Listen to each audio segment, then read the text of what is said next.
সাইরেনগুলো এতক্ষণ ধরে বাজছিল যে ওলেকজান্ডার আর সেগুলোকে অ্যালার্ম হিসাবে শুনতে পাচ্ছিলেন না। এগুলো জীবনের পটভূমির ছন্দে পরিণত হয়েছিল। ভাঙা রাস্তার উপর দিয়ে বাতাস বা ভাঙা দরজার কড়কড় শব্দের মতো।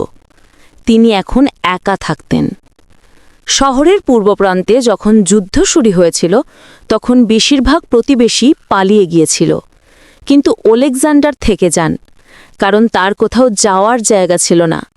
কারণ এই অ্যাপার্টমেন্টটি, এই পুরানো ভেঙে পড়া ভবনটি তার স্ত্রী আলিনার শেষ স্মৃতি ধরে রেখেছিল। প্রতি রাতে তিনি জানালার পাশে একটি ছোট মোমবাতি জ্বালাতেন, এমনটি যখন পুরো ব্লক থেকে বিদ্যুৎ চলে যেত।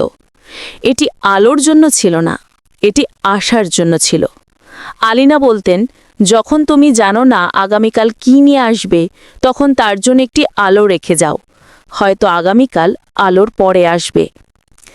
এক রাতে শহরটি এতটাই ভারী নীরবতায় ডুবে গেল যে বাতাসও নড়তে ভয় পাচ্ছিল।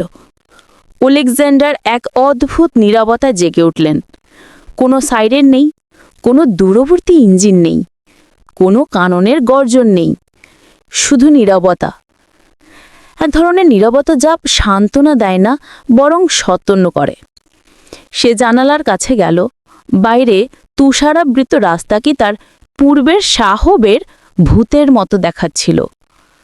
পার্কে খালি দোলনা, জায়গায় জায়গায় জমে থাকা পোড়া গাড়ি, ফাঁকা অন্ধকার জানালা দিয়ে পিছনে তাকিয়ে থাকা অ্যাপার্টমেন্টগুলি। অন্ধকার সম্পূর্ণ ছিল কেবল একটি জিনিস ছাড়া, ব্লক জোর একটি একক আলো, ঝিকিমিকি, ছোট, রাতের বিরুদ্ধে ম্যাচের মতো। এটি তাকে তার নিজের মোমবাতির কথা মনে করিয়ে দিল। সে তার বুকে কিছু একটা আলোড়ন অনুভব করল, মানব সংযোগের এক ভঙ্গুর সুতো। অন্য কেউ এখন এখানে আছে, কেউ জীবিত,